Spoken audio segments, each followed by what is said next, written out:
All right. Good morning. Good morning. Oh, it's a special Friday edition.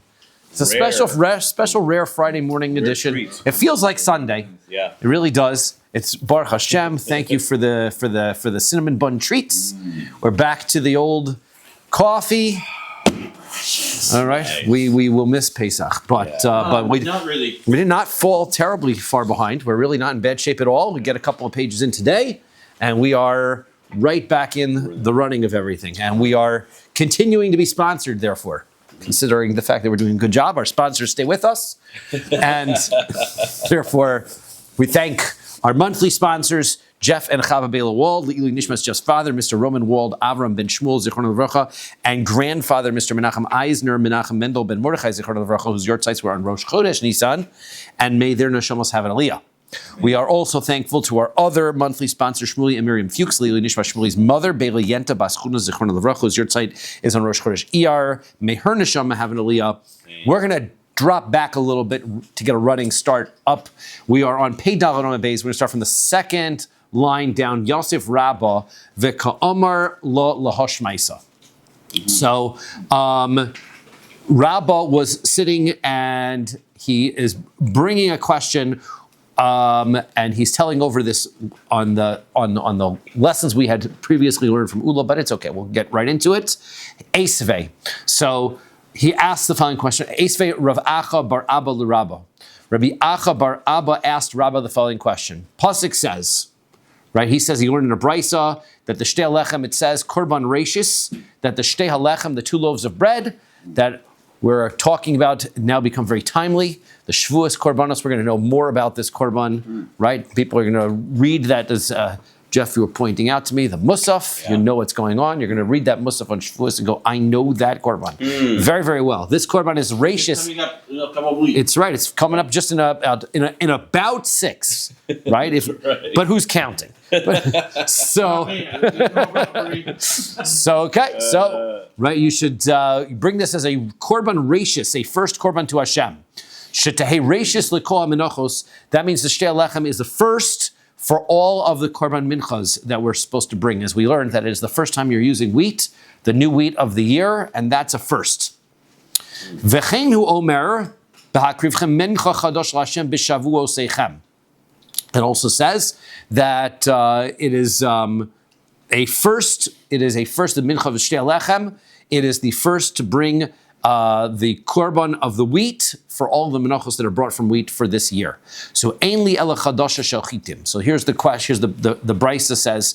So we're going to see that this is the rule also by the korban haomer, which we had already brought. So this tells us that this pasuk is telling us that it's the first for the wheat. The mincha of the Shtei Halechem is the first to be able to use new wheat for the year. Chadasha shel se'orim minayin. How do I know that the mincha sa'omer, which comes from the barley, right, is before all of the other menachos that come from wheat for this year, from barley for this year? Talmud Lomar, it says in the psukim, chadasha, chadasha. It says the word chadasha twice by the Shtei Halechem. And we have this old rule, im eno inyan. The rule of Im Eno Inyan is that when we say something twice, and it's unnecessary for it to be said twice, the second time it's written, we take that chunk of pasuk and we apply it to another similar case. And so therefore, since we already know that the Shtei Halechem is the first of the wheat offerings, so we then say this new offering that it's discussing is the Chadasha Shel Chitin. Since we already know that the Shtei Halechem is the first for the wheat, so Taneo Inyan the Chadasha Shel Se'orim, this is talking about the first korban for barley, and that is that the korban ha'omer is supposed to be the first from any barley that's brought in the Beis Hamikdash as well. Okay, so I now know that I've got a first korban of barley for the omer, I've got a first korban of wheat for the Shtei Halechem. Minayin shtei kodemes lebikurim. The Shtei Halechem now is going to become our first korban from all the new fruits. From any time we're going to bring anything new in this year, the Shtei Halechem comes first. How do I know that it comes before you're going to bring any other any other new wheat from this year before this Shtei Alechem. Talmud Lomar, the pasuk says, "V'chag Shavuos taseh lecha," that you shall make a holiday of Shavuos, bikurei kitzir chitim. It is the first of the harvest of your wheat, meaning that you're only supposed to bring that the Shtei Alechem that comes together with this holiday is going to be the first harvest of the wheat that is being used in the Beis Hamikdash. Ve'ein li ella bikurei kitzir chitim, kitzir seorim minayin. So this pasuk tells me that Shtei Alechem is supposed to come before the harvesting, before I bring any korban consisting of wheat. How about the harvesting of barley as well? Talmud Lomar, the pasuk says, by Shavuos v'chag hakatzir bikuri maasecha asher tizra basadeh. The Shtei Alechem is the holiday of the harvest of the first bichoris, the first product of your creation, of your work, of your actions that you have planted in the fields. So that means that any of the new grain, even barley at this point, can't be used for other korbanos. You can't use the new barley, despite the fact that you use new barley for the Omer. Now, from now on, let's say you've got more barley korbanos, like a korban sota, which is made from barley, cannot bring it from the new barley until you've brought the Shtei Halechem first. Ve'eli ela shetizra, that would tell me, since the pasuk says that it's from grain that was planted in the fields. What about shetizra? That's ainli el shetizra. That's if you planted it. Alu me'alehen minayin. What if the crop just grew by itself? Right? It was not planted. You had some extra parts that sprouted up. How do I know that the Shtei Alechem has to be come before that? Talmud Lomar basada. It says anything from the field. Ve'inli el basada. Also, that's going to tell me only things that are grown in the field. Minayin lerabos shebegag v'shebachurva v'shebeotzitz v'shebesvina. How do I know? Also, it's going to come before I grow anything that on a rooftop, which is not connected to the ground, something which is in a destroyed location. In otzitz is a flower pot that Eli was discussing, and in a ship, Talmud Lomar, the pasuk says, "Bikurei kol asher ba'artzam." This is the by the bikurim. It says that the first, it's called the bikurim. All of them are called bikurim. The Chag HaKotzir is going to be the first of the bikurim. So therefore, the Shtei Alechem of the korban of Shavuos is going to come before any other first fruits from any of these other locations altogether. So, minayin shtekod hemes l'nesachim. How do I know that I've got to bring my Shtei Alechem before I can use any new wine for the year? Right? That's not even in the category of fruits. New wine, and also peros ilon, or other types of fruit. For example, dates, olives, all the 7 species. I'm going to bring those as bikurim as well. How do I can't bring bikurim. I can't bring any of those fruits until I do the Shtei Alechem. So the answer is Nemar Kan Bikurei Masecha. It says by the Korban Shtei Alechem that it's the Bikurei Masecha, the first of your actions, the first fruit of your actions. V'Nemar Lahalon, and it says by Sukkos Be'aspecha es Masecha min hasadeh, when you gather in your possessions from the field. Ma'alahala nisachim u'peros ha'ilon. Just like by Sukkos, it's talking about the holiday that you are gathering. It's the time for gathering. You're gathering all of the fruits of the field. You're gathering all the wine in. Afkan nisachim u'peros ha'ilon. So too, Shavuos is talking about that you can't bring any of the new gathered fruits or anything else before the Shtei Alechem. Plus, you've never seen it. You've never seen Sukkos b'Sheva in the Beis Hamikdash. You've never seen a real Sukkos b'Sheva. That is true, and that's Sukkos time. Yeah. We'll see that when we get to Masechah Sukkos. Ketani miha, however, right, Brisa says, Shebegag v'shebachurba v'shebeotzitz v'shebesvina. Right? That under the category of produce, which the Brisa implies, right? This is where the question comes in that we were leading up to. The Brisa implies that produce that grows on a roof in a destroyed area, destroyed building, or in a flower pot, or in a ship, that you're required to give first fruits from that crop. Roof. That means from a building. Second floor of a building, right? That was demolished or destroyed? The lower level is active, right? You're growing a rooftop garden, right? If you grow a rooftop garden. So it sounds like you're going to have to give first fruits from any of those crops. But then, right, so what is that? So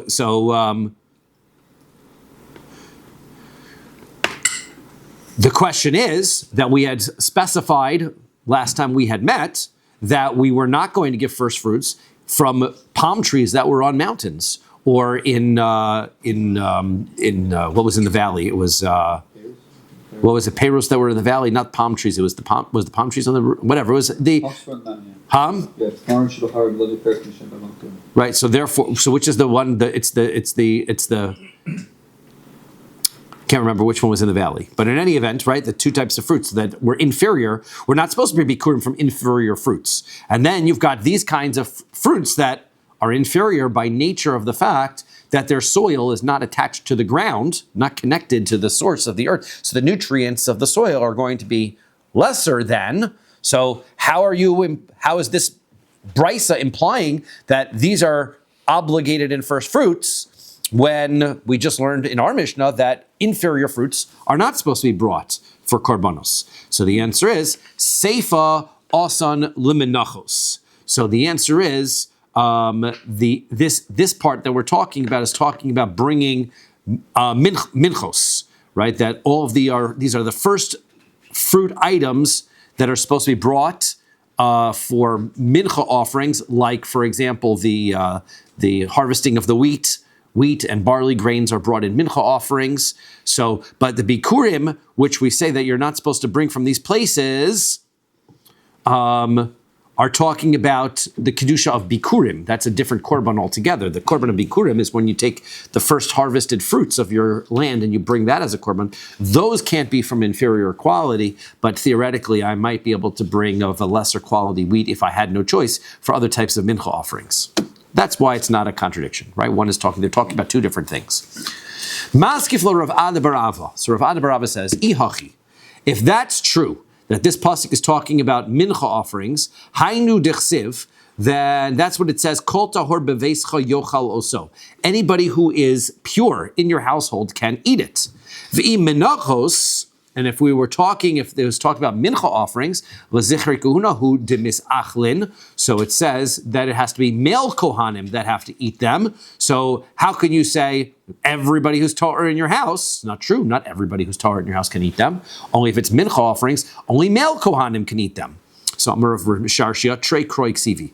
So Rav Misharshia says there are two psukim that seem like they're contradictory. First one, it says l'chag hiyah. Right, these are these things that are supposed to be to you to eat.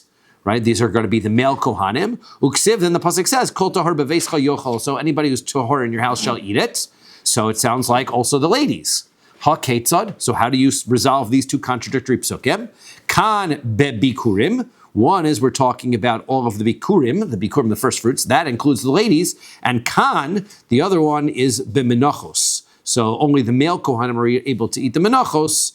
And those mincha offerings, those are the ones that are eaten by male kohanim, and those are the ones that you're not allowed to. The mincha offerings are the ones that cannot be brought from the lesser types of locations.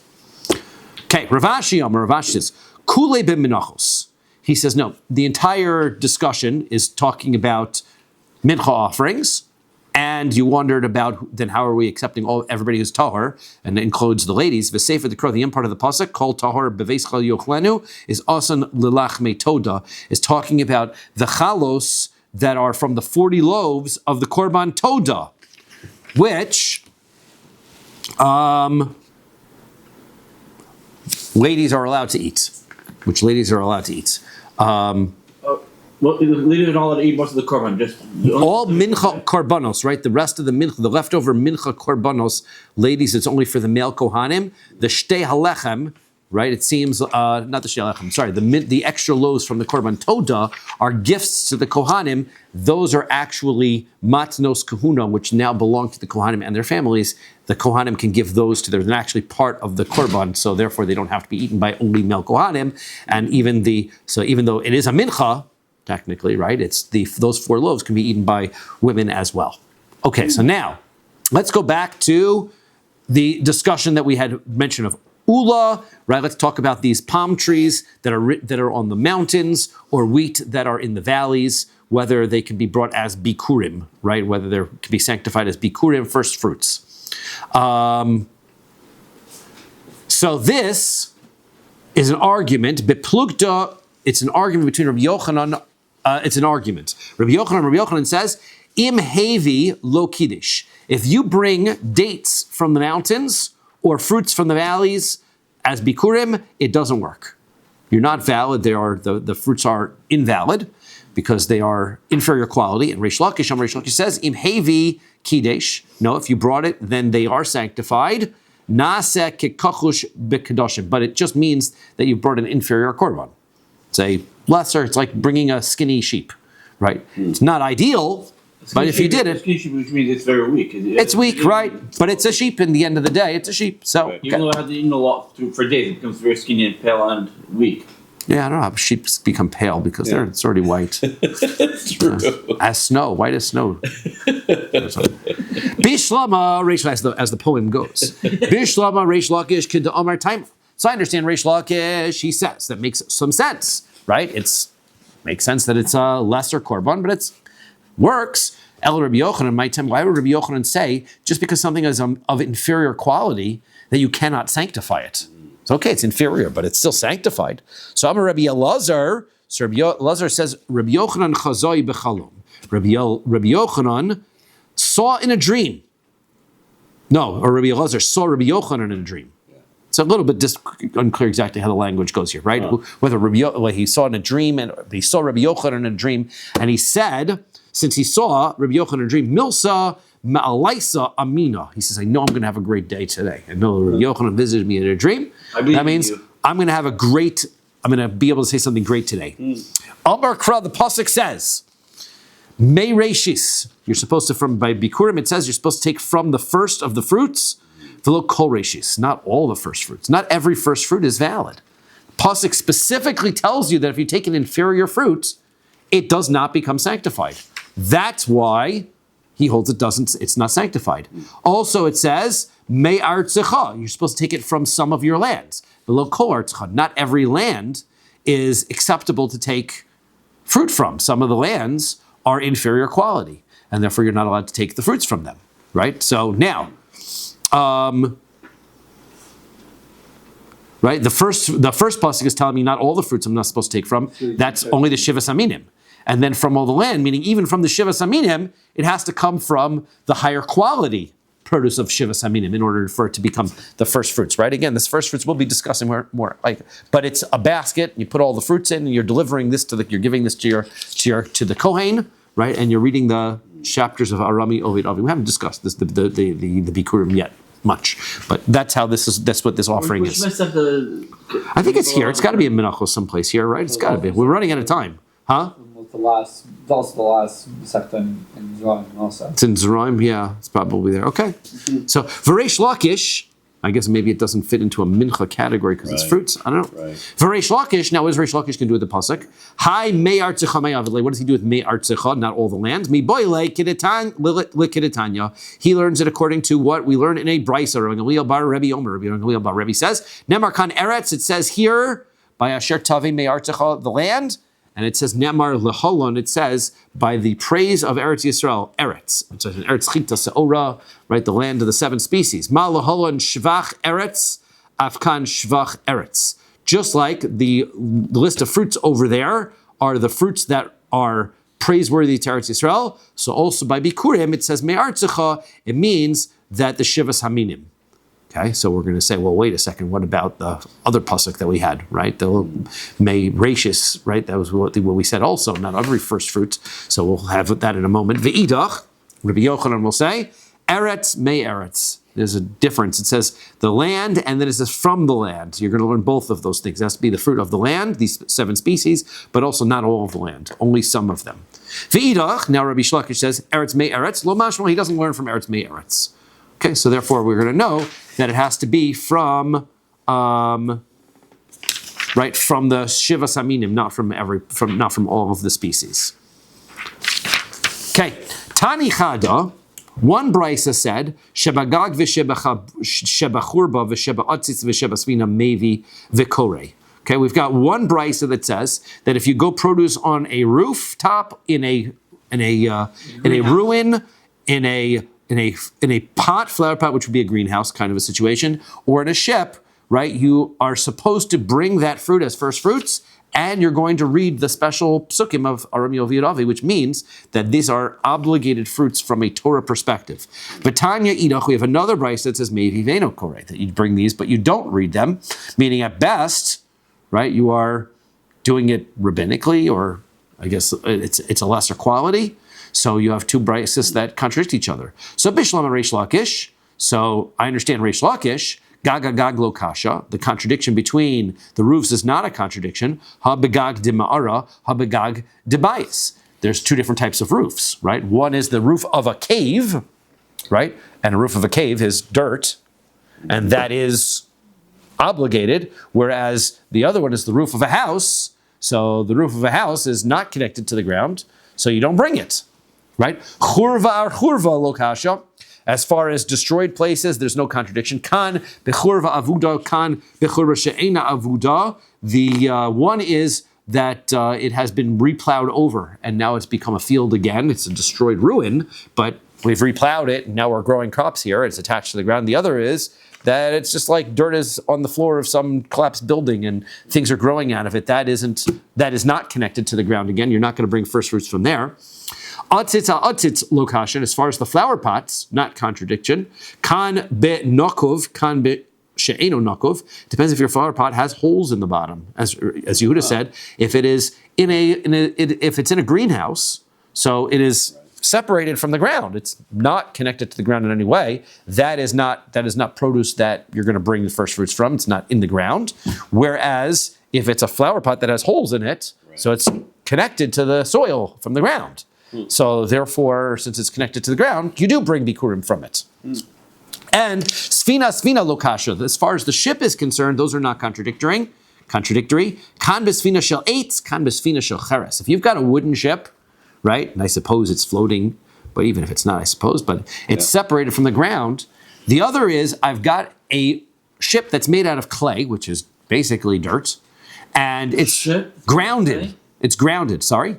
How would it float on the water if it's made out of clay? Because displacement is the big issue, right? If you can make a ship out of metal, right? Yeah. It's just a matter of They do, right? It's just a matter of how much air you have, right? How much so you've got to be. It's a matter of you just have to create less density than the water below it in order to make something float, right? Let's ask the question: Can we put some wood inside to make it wood float, right? Well, yeah, but metal can float. You don't even need any wood, right? Metal can float as long as you leave it hollow on the inside, right? It's interesting enough. Yeah.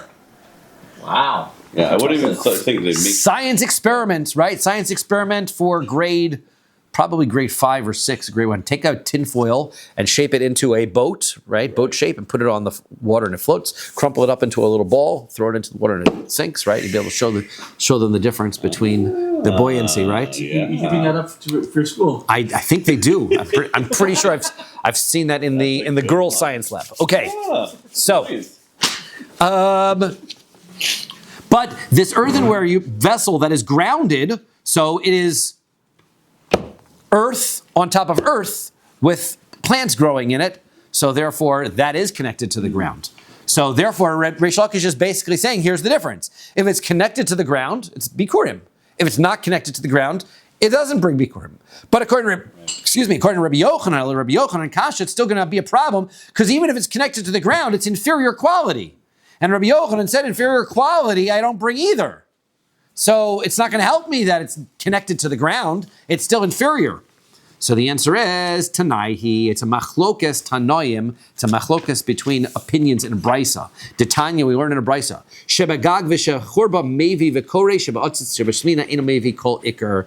That when it comes to a roof of a cave or a destroyed area, so you're going to bring first fruits and you're going to bring, and you're going to read it.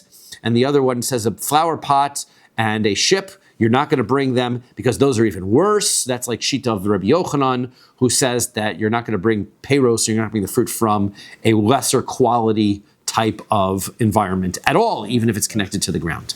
Okay, let's move on from there. So we say that we're supposed to bring wheat from the finest lands.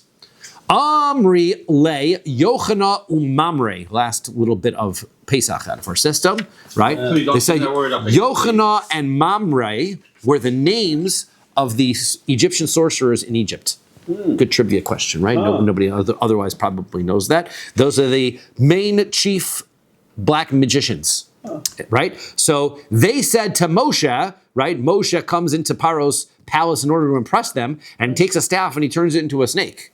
And they're like, that's not all that impressive. You do understand what we do here in Mitzrayim. We are very good at this stuff. And they take their staffs and they turn them into snakes. So they said to Moshe, right? They said to Moshe, Teven atamachnis la'aforayim. You're just bringing wheat to Aforayim. Aforayim is the wheat capital of the world, right? You're trying to sell wheat to wheat merchants, right? You don't sell ice to Eskimos, as they say, right? It's not the thing to do. Or hot chocolate to Florida. That's fair enough. Fair enough. That's not how the saying goes, but it would be equally effective if it did. But Amar, people do sell hot chocolate to Floridians. Chocolate is the thing. Amar lahu. So Moshe said back to them, Amri inchi lemasa yarka shekol. So he says, when you've got a place that grows a lot of vegetables, that's the vegetable market. That's where you go to sell your vegetables, right? That's, you gotta be able to, and I guess the point is that his point is that if you really want to show that you're good at something, you go to the place where they are experts at that thing. If you want to be good at hockey, if you're good at hockey, go to Canada. Right. Then people will appreciate your hockey skills, right? If you go to Panama with your hockey skills, nobody's going to appreciate it, right? So therefore, as Moshe says, this is a great, right? You want to be able to see my amazing magic? I've got better magic than you. I'm willing to go where the magic lives to show you that I have the real thing. That is Moshe Rabbeinu's point. Okay? Next Mishnah.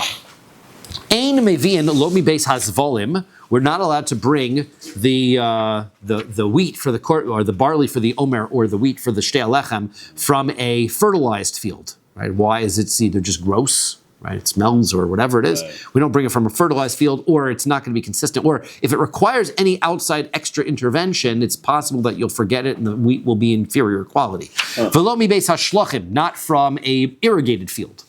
V'lo mi beis ha'ilan, or a field that grows trees in it, because the trees, if you've ever had trees in your backyard, you'll get patches where the grass does not grow, right? Because the tree roots are going to absorb all the nutrients from that area. Im hevi, if you do, then it's kosher, right? It's kosher, b'di'evet, it's just not the best, but it's okay. Keitzad hu oseh. So what is the best way, right? If you want to create a field that produces the best quality crops so that you can bring it for these korbanos, nora, what you do is you plow that field, shana rishona, in the first year that you have that field, ubashana shniya zor'a kolam lepasach shivim yom, and then you plant it 70 days before Pesach with the seeds, right? That comes out to the 5th of Shvat, right? So the 5th of Shvat, you start planting, right? Vehu oses solas meruba. And if you do that, you've got crop rotation there, right? One year you basically plow it and don't do anything. Next year you plant it. That is going to get you a field that's going to get you a lot of good wheat. Ketzad bodek hagizbar. So how does the treasurer, temple treasurer now has got to check the quality of the product. So how does he do that? Machnis yodo l'sochon. He sticks his hand into the flour. Allah ba'av comes out on his hand. Psula, it is pasul ad sheyinafena, until you sift it. As we said, you got to sift out you got to sift out both the big chunks and also the fine flour dust. That's not good. Vim hitzliya, if worms form into it, psula, then it is pasul, right? The whole thing. Right? We don't say that, we'll just scoop the part with the worms out. Once it's wormy, get rid of the whole thing. Right. Says Gemara, Ketzad osa nora shana rishona. So let's talk about this procedure. You're plowing it in the first year. So e boiluhu. So we asked the fine question. Hechi kamar. What's going on here? Nora shana rishona ushnia nora vizora. Do you basically plow it the first year in the summertime? And then you get to the next year of summertime, you plow it again, and then in the winter you plant it? So you basically do 2 plowings and then you plant. O dilma nora shana rishona ushnia zora below nora. Or do you plow it in the first year, don't do anything in the summertime the next year, and then just plant it in the wintertime? Toshma, so come and listen to Tanya. We're going to Brisa. Amar Rabbi Yossi. Rabbi Yossi says, Af chiti krizim ukvar achim ilmole semuchos Yerushalayim. The fields that were wheat that came from the krizim and the village of the Achim. So there's a dispute in the girsa here. Ilmole means if it were not for the fact that. Ilmole means if it were for the fact that. They are opposite terms. And smuchos Yerushalayim, the difference of issue here is either they were close, these are places that were close to Yerushalayim, or they were not. These were places that either because it was close to Yerushalayim, they didn't bring it, or because they were not close to Yerushalayim. If it's because they were not close to Yerushalayim, they would have brought, remember we learned that they're going to bring from the places, we wanted to bring from the places that we were going to harvest from places that were close to Yerushalayim, not places that are far away. Other ones are going to say that it's better that they are not close to Yerushalayim because Yerushalayim is a very hilly area. And because of that, there's a lot of shade.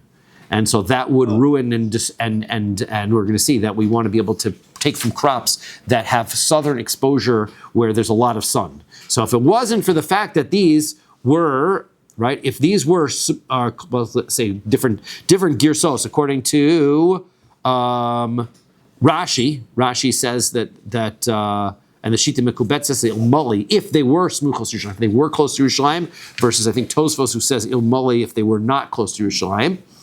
Okay, so how you mevi and mehen, you would be able to bring from these crops, from these fields, for the korbanos. Lefish ein meviin as haomer elam min hasodos hamudramos. Right, because we're only going to bring from these fields that have southern exposures. That's why we're not bringing from these places.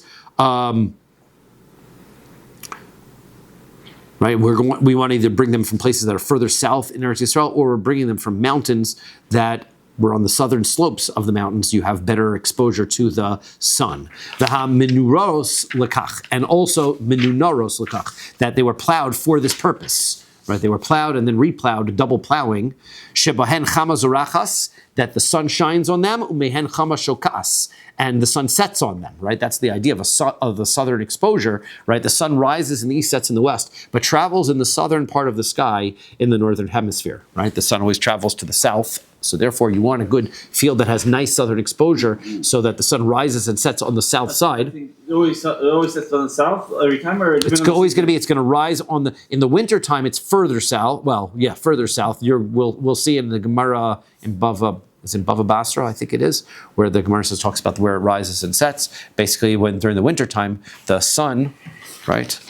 This is I'll make it sort of too much of a side tangent. But if you are... I'm sorry about this. That's all right. If you are, imagine this is the ground that you're standing on here, right? So the sun will go up and come around this way, right? To the right west and east. It'll rise in the east, go around to the... Well, this is the north. Let's do west and east. And this is the south. So it'll rise, go up in the sky to the south, and then come back down. And then in the summertime, you'll get like this, right? So it'll be, but it still will go sort of towards southwards, right? The sun won't rise as high in the sky in the wintertime, but it will still go up from the west, from the east to the west, travel through from the east to the west, and go to the south side of your. So if you're like in the Eitz Chaim base medrash, right? So if when you're facing, you see the sun always, even though you're facing east, the sun is always to your right side, because that's where the sun is coming up, and it will get brighter and further in, and then in the wintertime it'll be further closer. That's correct. You experience it firsthand on Chakras L'Ziyant. That's right. So, Ketzad Oses, the Bryce explains, what do you got to do in order to be able to plow this field, in order to make it ready?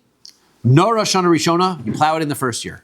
Ushnia Choresh Vishona, and then the second one, you plow it again, right? And then you repeat. Vizor and then you plant the seeds. Kodol Pesach Shivim Yom, 70 days before Pesach. Kish Tesmucha Lechama, so that the planting is going to get by the time it starts sprouting, you get enough sun. Right? You want to start the sun getting better as it's growing. The osekana zeres, if you do that, then the stalk is going to be a zeres, which we said was from the thumb to there. It's going to be that, and shibolis zerasayim, and the ear is going to be 2 zereses. Now, I'm not sure whether they are bragging about the size of the stalk and the size of the ear, or whether the point is that you're going to have an ear that's twice as big as the stalk because you want to grow the product, right? You want the thing that you want is the ear of the grain, not the stalk. So therefore, I think it's saying that you're going to have a shorter stalk and a greater amount of grain because you've got more sun, and since the plant is producing more food for itself in the sun, so it's going to produce more starch, more grain. Okay, so then what do? Kotzer uma'amer, you're going to harvest it. Then you're going to gather it up into bundles. Vidosh, you're going to thresh it, right? That's going to smash it so that the wheat breaks away from the chaff. Vizoreh, then you're going to winnow it, which is where this is a Hilchos Shabbos review. Throw it up in the air to blow away the lighter chaff pieces. Uborer, then you're going to separate it, right? Vitochein, then you're going to grind it up. Umeraked, then you're going to sift it. Umevi etel gizbar, and at that point you've got flour. So you're going to bring that to the treasurer. The gizbar machnis yado l'socha, and then the treasurer sticks his hand in it. Im also ba'avak, if it's got dust on it. Omer lo, he says, chazur v'nafeh. So go ahead and sift it again because it's not well sifted. Mishum Rabbi, not he's not paying for that dust, right? He's the gizbar. He's got to worry about he's got to only use valuable product. So he tells everybody, make sure that, Mishum Rabbi Nosson, in the name of Rabbi Nosson, they said, Gizbar sach yodo shemen. It was even a tougher test. The Gizbar would put some oil on his hand, machnis l'soch, and stick that into the flour, ad shemale kol avaka, and that would get the dust to stick to his hand, right? That would make it even a better test. Okay, so if it was so less, then there was less sticking to his hand. So he would be able to tell. Ktani mihos, however, the point of us bringing up all of these details was chorish v'shoneh, that he's going to plow it a second time, right? So therefore that shows that you've got to plow it a second time. Ula ta'amich, but according to what you're saying, if that's true, masnisin lo ktani shoneh, it doesn't say, in our Mishnah, it doesn't say that you're plowing it a second time in the same year, meaning the way that it sounds like is it says that you're supposed to plow it the first year, then the second year, you plow it again in the summer, then right before you plant your seeds, you sow it again. So our Mishnah doesn't say that you're doing it twice in the second year, you're plowing a second time in the second year. So Pehem Abayz, Brisa Ktani Shona, the Brisa says you repeat in the second year, meaning that it's 2 times in that process. So halokasha, that's not a problem. Kan be'avuda, kan be'she'ena avuda, the issue of whether you have to plow it a second time is whether the field has ever been used as a planted field before or not, right? That if this is the Mishnah is talking about a field that was already planted at one point. So therefore you plant when this field is already the soil has already been softened, it's been used as a farm field before. So you plow it the first time, you're already just shifting up and shuffling the existing nutrients that are in a nice softer field. But the Brisa is B'She'ena Avuda is talking about before the first year, it was never used before. So therefore you're going to plow it twice. Right, so it's not a contradiction. Whether you need to plow it once or plow it twice depends on how the field was used prior to the first time you're planting here. My halviyallah. Okay, so what's the halacha? Right, at the end of the day, do you plow it twice? Do you not plow it twice? What's the answer? So Tashma. So come and listen. Titanya, we learn a brisa. Nar chetzia v'zoreya chetzia. Here's the proper procedure. You want to get good crops. First year, plow half your field, and then you're going to plant half your field because you got to eat. So you're going to plant half your field. Then nar chetzia v'zoreya chetzia. Then the next year you plow the other side of the field, and you're going to plant the first side of the field. So therefore, it seems right that you're only plowing once, right? The half of your field that you didn't plant the first year was plowed and then left. And then the second year you just planted, which means only one plowing is necessary. The crop is basically the principle of crop rotation, right? Take half your field, flip it back, forth. This is why some people, the Rambam, for example, talks about Shemitah being a very critical, important thing because they would leave the land fallow every 7 years. And this Gemara seems to imply, besides Shemitah, they also did a crop rotation as well, right? Shemitah is more about, according to the Ramban, who argues, I guess the Rambam, he says, I don't want it to be scientific rationale behind Shemitah. It's a spiritual thing to remind us that the land belongs to Hashem, right? Just like 6 days a week we work, 7th day we rest. So too, we work the land 6 years, and then 7th year we rest to remind us. Sabbatical year, that's correct. But nevertheless, even without that, we still have a crop rotation requirement for the health of the crops. Right. So we're still mixing and matching. Okay, now, Amar Rabbi Yochanan says, Imi vidas ha'omer ella min hasados hamudromos sheba Eretz Yisrael. We're only going to bring the southern fields. We're only going to bring wheat from the southern fields in Eretz Yisrael. Sheben chama zorachas umehen chama shokas, because those are the ones that the fields that the sun shines on them more, and the sun sets, right? The whole day they get sun. Tanya Nami Achiv, a brisa that supports that as well. Abba Shal says, Omer Haya Ba mi Bikas Beis Mikla. There was a place called the Valley of Beis Mikla, Kebashos So'in Haisa.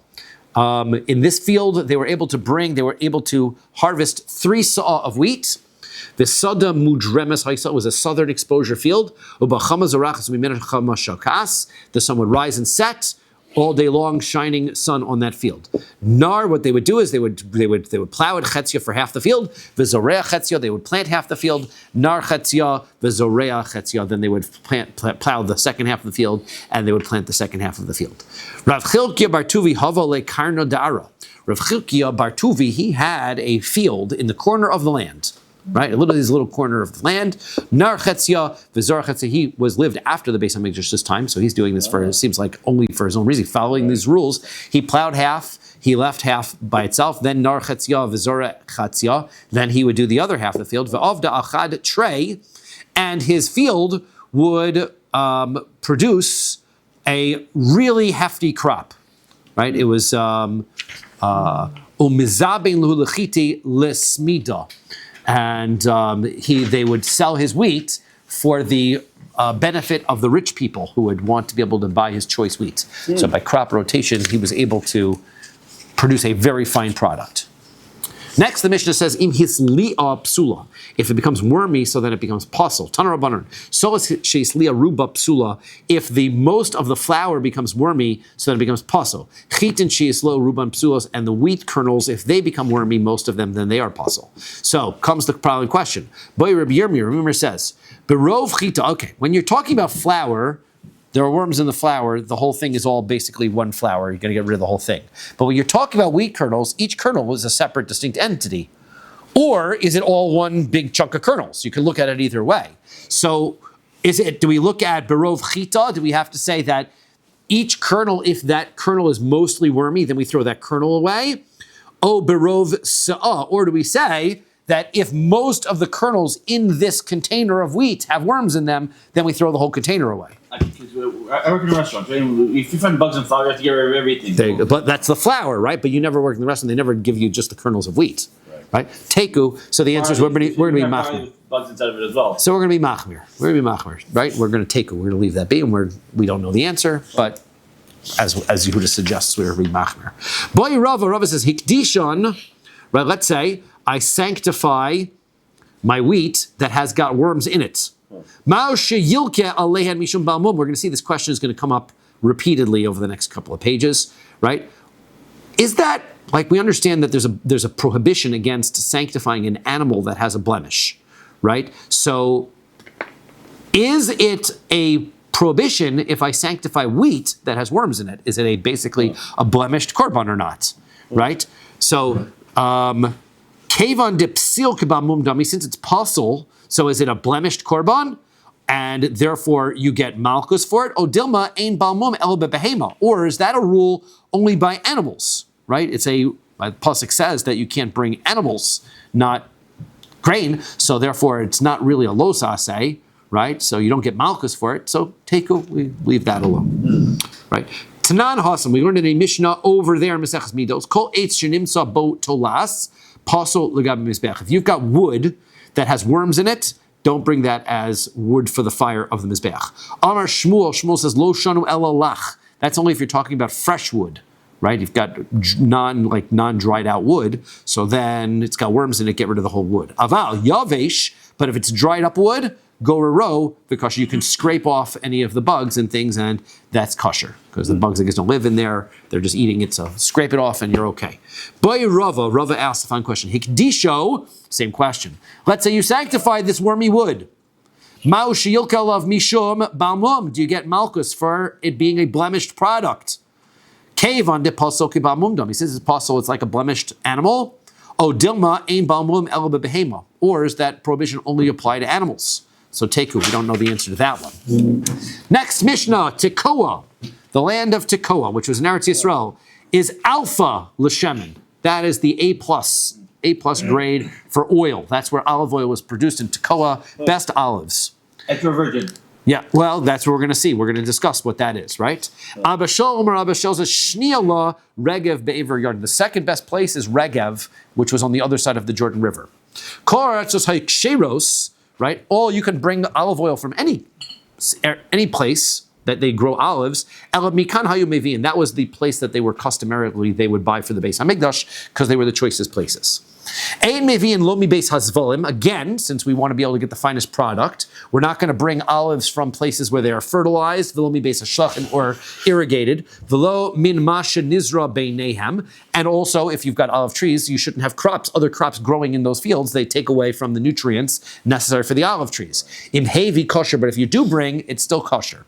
Ein mevi'in anpakton. You can't bring anpakton, which is balsam oil, or anpakton, we're going to see in the Gemara is going to say... Like balsamic oil? Yes. Balsam. Wine or whatever. That's balsamic vinegar. That's made from vinegar. That's different than balsam oil. Balsam comes from a tree, right? And anpakton is olives that were not, also could be, the Gemara is going to discuss, olives that are not a third of the way ripe. And since they're not really olives, because they're not really producing olive oil, they produce quite a, sort of a juice that flows out of it, but it's not really oil. Vimhevi kosher. If you do bring it, so then it is kosher.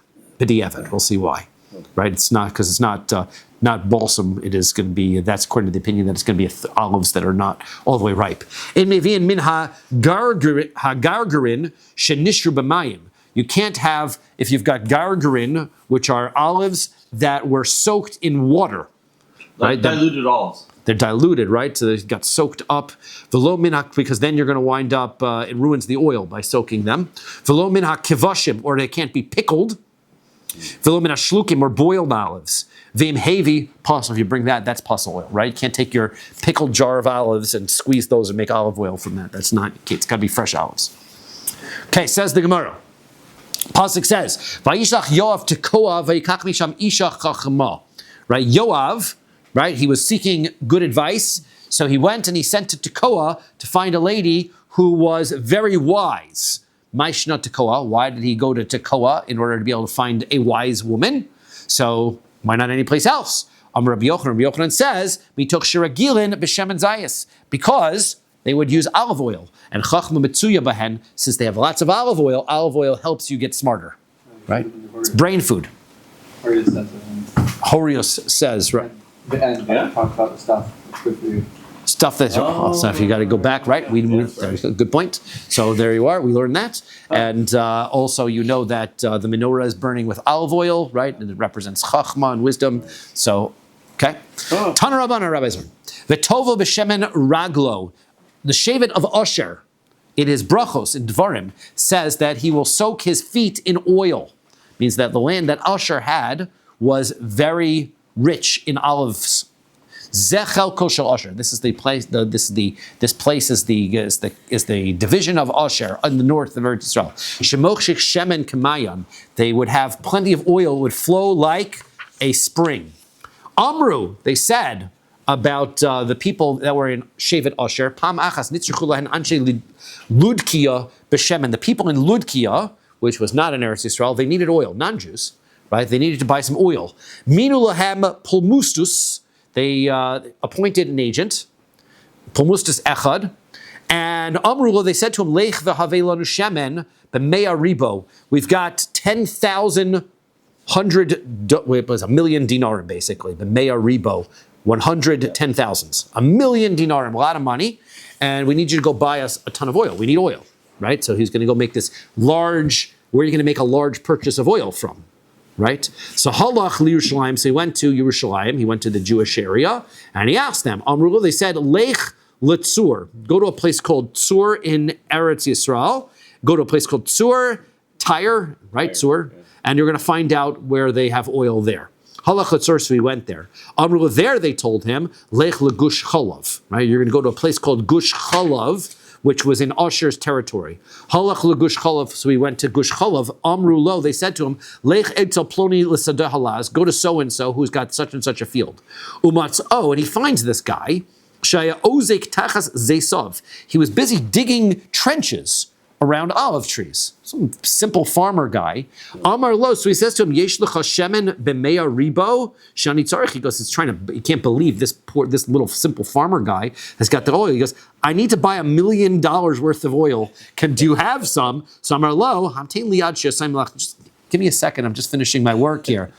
Him tenad shesiyam melachto. He waited till he finished. After he finished melachto, hifshil kelav lachorv. He just took his utensils. He's carrying his own utensils. Puts them on his back. Via Misako Babadarach, right? He's clearing the stones as he's walking. He goes, clearing up his field, right? So I had a principal, Rabbi Shapiro, who used to pick up the pieces of paper, the wrappers in the hallway, right? This reminds me of him, right? Keep your area clean, right? Sure. So no job is too beneath you. He's clearing his fields, picking up the stones.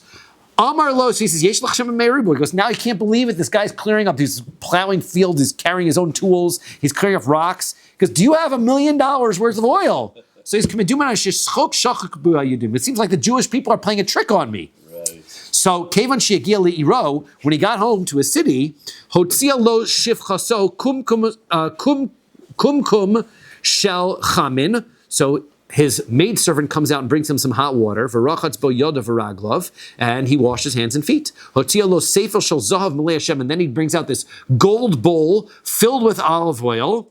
V'tavo bo yodav, when he dips his hands and his legs in valuable olive oil, he soaks his hands and feet in it. The kaim hashemar, in order to fulfill the pasuk that says v'tavo b'shem and raglo, dip their feet in their oil. So they finished eating and they drank. Madad lo shemen b'meya rubo. He measured out $1 million worth of oil. So he says, Amar lo, klum atat tzarich liyoser. Do you need any more? Right? Got plenty. So Amar lo, he hits his hand. He says, actually, yeah, we could use some more. Elish ain't dummy, but the only thing is I don't have any money. I only have what I brought. So Amar lo, he says, if you want to buy more, kach, go ahead and take it. I'll follow you to your city and I'll take the money when I get there. So madad lo, shemen b'shmona saribo, they sent 1.8 million, right? 180,000 of 1.8 million worth of oil, right? So, and Amru, so they said, they hired out every horse, every mule, every camel, every donkey in the whole country in order to carry all this oil. It's a huge amount. When he got to his city, everybody's like, this guy's a hero. He found the oil, and he's like, comes in. Amar Lem, he said, Lo li so don't praise me. Look at this guy. This guy's simple looking guy. He goes, this is the guy. He sold me. This one guy sold me all this oil. Hare no shebi b'shmona esrei ribo, and he lent me for the rest. He goes, we've got even more. He's lent me for the rest. As the pasuk says, Yesh misasher ve'ein kol misroshesh v'hun rav. There are some people who are very rich and they don't make a big fuss out of it. Right? They're just simple people. Okay, says the next. The Mishnah says, we don't bring it from a fertilized area. We're in a Brisa anpakton, right? Brisa says we're not supposed to bring anpakton. And if you do bring anpakton, it's pasol. Mipneshu saraf, because it is, I guess it's burning, right?